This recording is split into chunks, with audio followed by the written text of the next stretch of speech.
morning to you all. I am Dr. M. Sudhagar, Course Director of the Indian Forest Service 2021-23 course. It is indeed my proud privilege and honor to be here with you all, with our Honorable President of India today. To start with today's proceedings, I would now invite Shri Bharat Jyoti, Director, Indira Gandhi National Forest Academy, for the welcome speech. So.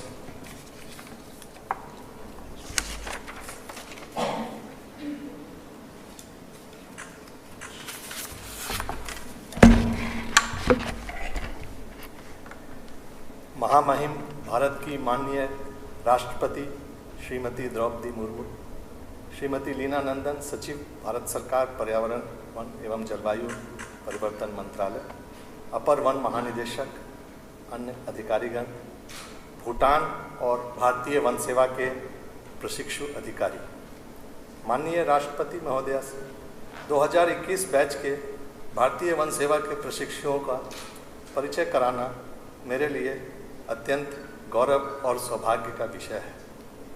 माननीय राष्ट्रपति महोदया, देश में वनों, वन्यजीवों तथा संबंधित पर्यावरणीय पहलुओं एवं इनसे जुड़े मानवीय गतिविधियों के शासन और प्रबंधन का नेतृत्व भारतीय वन सेवा के, जो एक अखिल भारतीय सेवा है, के द्वारा कई दशकों से किया जा रहा है।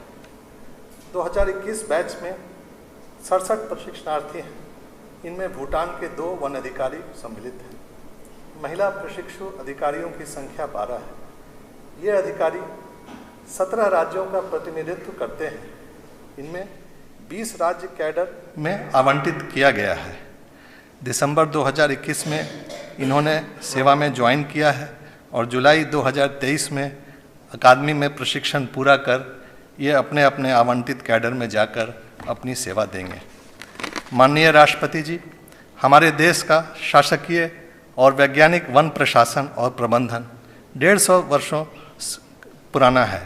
आज़ादी के उपरांत बदलते परिस्थितियों एवं चुनौतियों के अनुरूप हमने वन प्रशासन और प्रबंधन में समय समय पर व्यापक परिवर्तन किया है, जो आज भी जारी है। ये युवा अधिकारी ऐसे समय में भारतीय वन सेवा में आए हैं जबकि हमारा देश आज़ादी के उपरांत विकास यात्रा में एक महत्वपूर्ण परिवर्तनकारी दौर में है।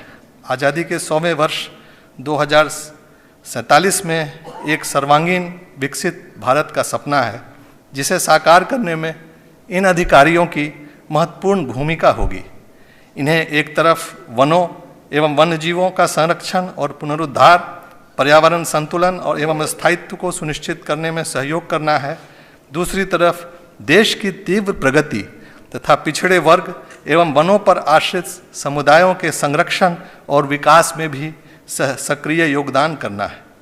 माननीय राष्ट्रपति महोदय, अकादमी का प्रयास है कि इनके प्रशिक्षण में इन चुनौतीपूर्ण परिस्थितियों के लिए इन्हें आवश्यक दक्षता और कौशल प्रदान किया जाए। अकादमी का यह भी प्रयास रहता है कि इन प्रशिक्षुओं को अपने प्रशासनिक भूमिका में उच्चतर मानवीय गुणों और मूल्यों को संवर्धित किया जाए। प्रशिक्षण में इन्हें अपने अधीनस्थ कार्यबल का सफल नेतृत्व करने के लिए सक्षम और समर्थ बनाने पर बल दिया जाता है। ऐसी अपेक्षा है कि प्रशिक्षण के उपरांत ये वानिकी और पर्यावरण के क्षेत्र में तकनीकी ज्ञान और कौशल की बेसिक कार्य क्षमता के साथ साथ लोक प्रबंध और प्रशासन में दक्षता हासिल करेंगे। माननीय राष्ट्रपति महोदय, अपने सेवा काल के शुरुआत में ही देश के महामहिम माननीय राष्ट्रपति जी से मिलने का अवसर इनके लिए बड़े सम्मान की बात है। यह अवसर उपलब्ध कराने के लिए मैं हार्दिक आभार व्यक्त करता हूँ। आज आपके संबोधन से और लोक जीवन में आपके अनन्य, विविध एवं प्रेरक संघर्ष, उपलब्धियाँ और आपके अंतर्दृष्टिपूर्ण अनुभवों से इन्हें सीखने का अवसर प्राप्त हुआ है। हम इसके लिए गौरवान्वित अनुभव कर रहे हैं। माननीय आदरणीय राष्ट्रपति जी, आपके मार्गदर्शक विचार तथा प्रगाढ़ विवेकपूर्ण और दर्शन से भरे परामर्श इनके जीवन और सेवा काल में सदैव प्रेरणा स्तंभ रहेंगे और इनके पूरे करियर में इन्हें निष्ठा और समर्पण के साथ कर्तव्य निर्वहन के लिए जागृत करते रहेंगे। मैं एक बार पुनः आपका हार्दिक अभिनंदन और स्वागत करते हुए आपके प्रति आभार व्यक्त करता हूं। जय हिंद।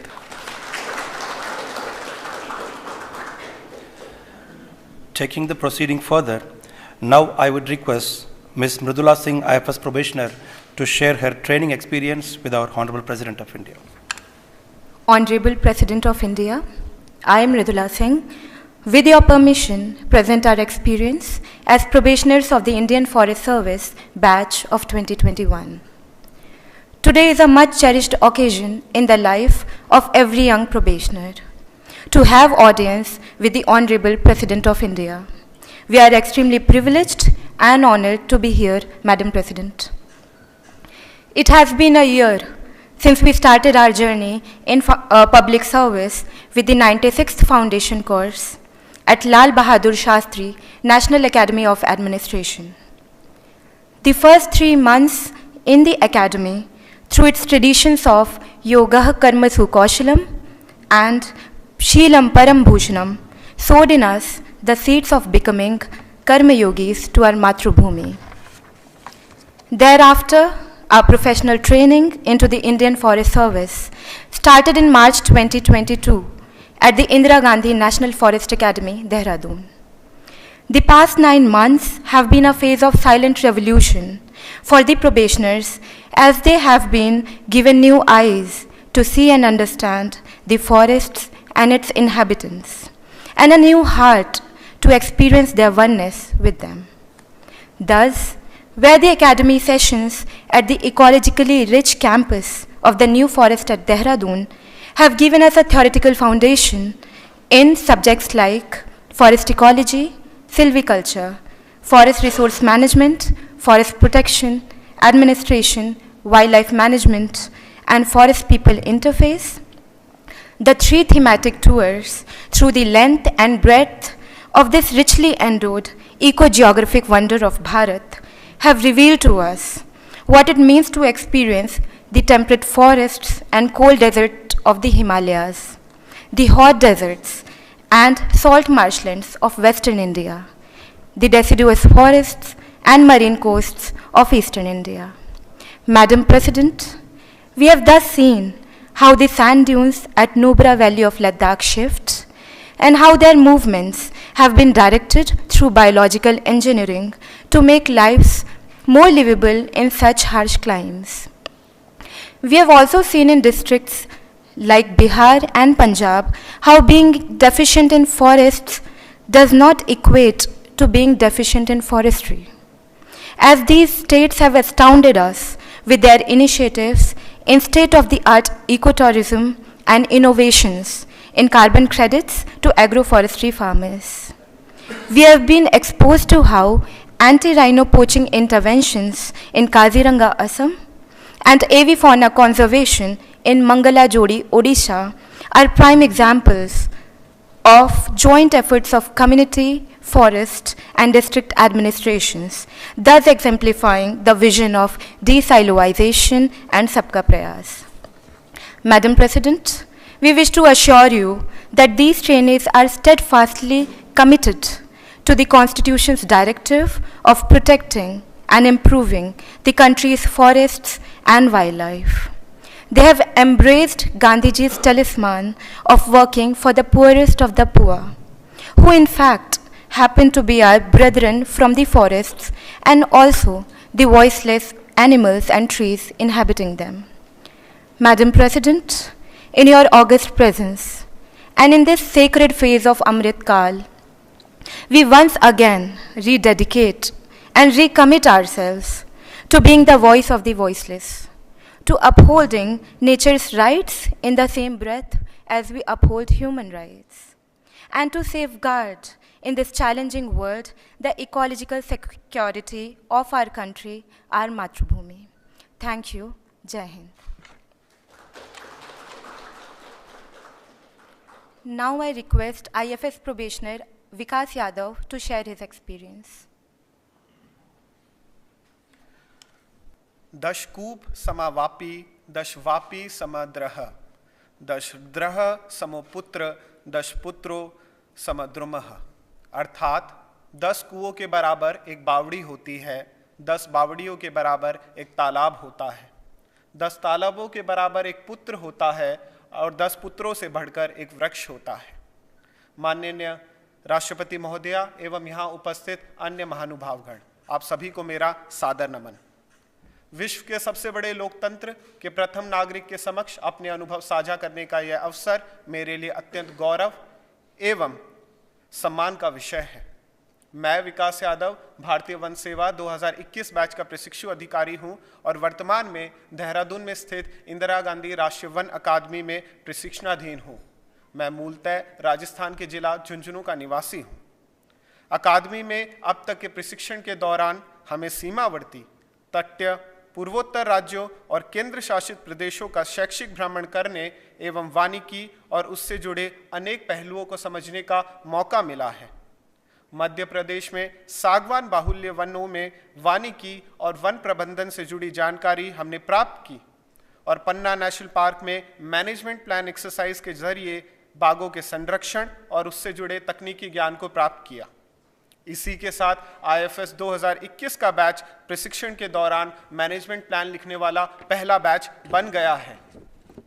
हिमालय, जिसकी नैसर्गिक सुंदरता किसी को भी मंत्रमुग्ध कर दे, वहां हमने वैली ऑफ फ्लावर्स के शैक्षिक भ्रमण के दौरान दुर्गम रास्तों में कई किलोमीटर की ट्रैकिंग करके न केवल हिमालय की जैव विविधता को समझा, अपितु शारीरिक क्षमताओं से आगे बढ़कर फील्ड में काम करना भी सीखा। हिमाचल प्रदेश के पालमपुर में हमने पारितंत्र की सेवाएं यानी कि इकोसिस्टम सर्विसेज के विषय में जाना। माननीय राष्ट्रपति महोदया, भारतीय वन सेवा उन सभी जीव जंतुओं के लिए समर्पित है जिनकी आवाज हम इंसानों से अलग है। ओडिशा में हमने देखा कि किस प्रकार वन विभाग हर साल गहिरमाथा के तट पर अंडे देने के लिए आने वाले ऑलिव रिडली टर्टल, जो कि दुनिया का दूसरा सबसे छोटा कछुआ है, उसके संरक्षण के लिए समर्पित है। बिहार में हमने पाया कि वनाच्छादित क्षेत्र की कमी वानिकी प्रणाली की कमी नहीं बन जाता है, अपितु शहरी वानिकी पारिस्थितिकी पर्यटन जैसे नए नवाचार को जन्म देता है। भारत के पूर्व और पूर्वोत्तर राज्यों के शैक्षिक भ्रमण के दौरान हमने समझा कि जन समुदाय की भागीदारी से ही जंगलों का संरक्षण संभव है। मेघालय की राजधानी शिलोंग से लगभग 27 किलोमीटर दूर पूर्वी खासी हिल्स जिले के मौफलांग ग्राम में एक संरक्षित एवं स्थानीय खासी लोगों द्वारा पवित्र माने जाने वाला वन स्थित है। किस प्रकार देश के विभिन्न वन विभाग वन आश्रित और जन समुदाय के लिए कार्यरत है, इसका एक बेहतरीन उदाहरण हमें देखने को मिला पश्चिम बंगाल के सुंदरबन में। यहाँ स्थानीय लोग कई सालों से अपनी आजीविका के लिए अपनी जान को खतरे में डालकर घने मैंग्रोव जंगलों में जाते थे। वन विभाग ने इसका संज्ञान लेते हुए मधुमक्खी पालन को प्रोत्साहन दिया और बेहतर मार्केटिंग के जरिए बॉर्नफुल शहद को विश्व प्रसिद्ध उत्पाद बना दिया है। कुछ ऐसा ही मन को हर्षित करने वाला अनुभव गुजरात में भी मिला, जहां एशियाटिक लायन, जो कुछ दशक पूर्व विलुप्त होने की कगार पे थे, वन विभाग द्वारा वैज्ञानिक प्रबंधन नीतियों के कुशल क्रियान्वयन और स्थानीय मालधारी समुदाय के प्रयासों से उनकी संख्या में निरंतर वृद्धि हुई है। माननीय राष्ट्रपति महोदया, आपको यह जानकर हर्ष होगा कि आपके समक्ष उपस्थित प्रशिक्षु अधिकारी माननीय प्रधानमंत्री जी द्वारा उद्घोषित लाइफस्टाइल फॉर एनवायरनमेंट के प्रति दृढ़ संकल्पित हैं। हम सभी पुनः अपनी अकादमी परिसर को प्लास्टिक फ्री तो बना ही रहे हैं, साथ ही शीघ्र से शीघ्रम कार्बन नेगेटिव बनाने का भी संकल्प रखते हैं।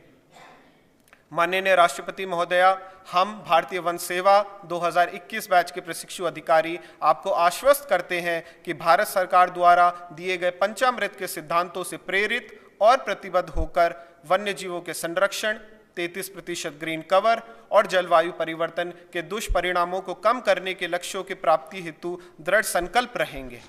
अंत में मैं स्वरचित एक कविता की चंद पंक्तियों के साथ अपनी वाणी को विराम देना चाहूंगा। गिर के शेरों की दहाड़, सारंडा के हाथियों की चिंगाड़, पन्ना के चीतल की चंचलता, वैली ऑफ फ्लावर्स का हर पुष्प है महकता। सब वन से हैं और वन सबके हैं। माना कि घने हैं ये वन और दुर्गम है राहें, माना कि घने हैं ये वन और दुर्गम है राहें, पर नामुमकिन नहीं कुछ भी अगर इंसान कुछ चाहे। हृदय में जीव जंतुओं के लिए प्रेम होगा और मस्तिष्क होंगे तीक्ष्ण, तभी हमारी जैव विविधता बढ़ेगी और वनों का होगा संरक्षण। धन्यवाद। जय हिंद, जय Bharat.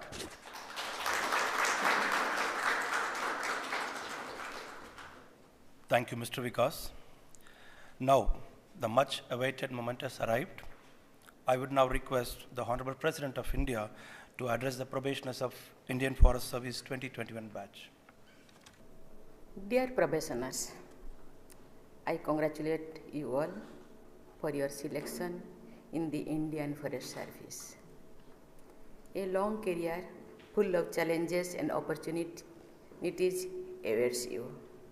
You are the guardians of our rich and diverse forest wealth. You are also protectors of the heritage and culture of our forest-dwelling communities. You have a key role to play in maintaining ecological stability of the country through participatory sustainable management. I also welcome the trainees of Bhutan. Dear officers, as you all know, India is one of the 10 most forest-rich countries of the world. Forests have been revered by our ancestors, as we can see in our ancient scriptures. A prayer from Atharva Veda highlights the importance of our natural resources. Giroyaste Parvata Himavanta Ranamte Prithvi Shoinamastu. It signifies that our ancestors worshipped the earth as mother. They revered the hills, snow-clad mountains and forests. The original prayer speaks about cultivatable, fertile, nourishing black and red soils which are strong and resistant and protected by the ancestors from getting weak by destruction and degradation. Forests are the anchors for all life on earth. Their roles varies from providing wildlife habitats and being livelihood source to promoting economic activities and serving as large carbon sinks. They are home to many endangered species of the world. The diverse range of forest found in India is rarely seen in other countries. Minor forest produce supports livelihood of well over 27 crore people in our country. Forests have high medicinal value too. In India, only 15% of the medicinal plants are cultivated, while 85% are collected from forest and other natural habitats. Dear officers, India is giving special attention to the rights of forest-dwelling communities. The symbiotic relationship of the forest dwellers, including tribal communities, with the forest is now widely recognized and factored in our development choices. It is your responsibility to make these communities aware of their rights and duties towards conservation and protection of biodiversity. Wide-ranging reforms are underway of effective participatory management and improved access to more efficient market systems for major and minor produce. Dear officers, these days we hear about many large forest fires in various parts of India and the world. We have a big challenge of not just conserving the forest, but dealing with climate change. Today, we have new technologies and concept of urban forestry, forest risk mitigation, data-driven forest management, and climate-smart forest economies. You should innovate and come out with new methods for sustainable management of India's forest resources. You must also play an effective role in protecting our forest from illegal activities which have negative economic and environmental impact. Dear officers, there is another very interesting aspect. Forests have been a source of inspiration to world's greatest poets. Therefore, the forest makes literary contribution too. They provide respite from noise of the concrete jungles into the natural beauty of deep woods and soothing sounds of rustling leaves, bird songs, and the flowing water of the cascade. Our great saints also got enlightenment in the deep silence of the dense forest. I must say that you are very privileged to have got the opportunity to take care of our forest wealth and the human and wildlife species dependent on them. Forests are essential for the social, cultural, and economic development of the country. We must keep our forest alive and healthy. Development is a must, and so is sustainability. Dear young officers, it gives me great pleasure to know that more women are now joining forest services. The Green Queens, as they are called, have proved themselves in the physically demanding arena, and they provide inspiration to young women across the country to become forest officers. Our forest officers have been doing great job as conservators and guardians of nature.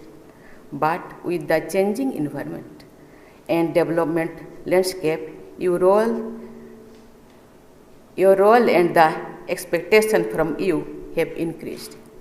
I am sure you will live up to the rising expectations. Nature has given us bountiful presents, and it is the duty of each one of us to be sensitive and responsible towards the environment. We have to gift our future generations regenerated natural resources and a beautiful country with sustainable ecosystem. Before I conclude, मैं कहना चाहती हूँ, आप ऐसे service चुने हैं, आपके अंदर प्यार होना चाहिए उनके प्रति, उनका भी जान है। मैं जब छोटी थी, मेरे पिताजी, क्योंकि उस टाइम हम लोग अब लकड़ी से ही खाना पकाते थे, मेरे पिताजी जब लकड़ी कटना शुरू करते थे उसके पहले उसको नमन करते थे। मैंने पूछती थी, पिताजी ये तो सूखा हुआ लकड़ी, आप क्यों इसको नमन करते हो? उन्होंने कहते ये जिंदगी और हमको जिंदगी दिए हैं, इसीलिए मैं पहले उनसे माफ़ी मांगती हूँ कि ज़रूरत है इसीलिए आपको हम चोट पहुँचाते हैं। जो वो हम तो खेती करने वाले हैं, जो भूमि को चोट पहुँचाते थे उसके पहले नमन करते थे। मैं पूछती थी, पिताजी आप क्यों नमन करते हो? उन्होंने, ये ज़मीन हम लोगों को ज़िंदगी देते हैं, ज़मीन है इसीलिए हम हैं, और इसके अंदर इतने सारे कीड़े मकोड़े, इतने सारे ज़िंदगी है, उनको चोट पहुंचाने से पहले हम नमन करते हो। ये दर्द होना चाहिए, ये स्नेह होना चाहिए। केवल सर्विस के लिए सर्विस नहीं करना चाहिए। मैं थोड़ा कड़क बात कहती हूँ, आपको दिल में नहीं लगना चाहिए कि ये रियल बात है। आज हम लोगों का पाँव पे कुराढ़ी मारते हैं और आप उसके प्रोटेक्टर होकर के जाते हैं। बहुत बहुत धन्यवाद। Thank you. जय हिंद, जय भारत।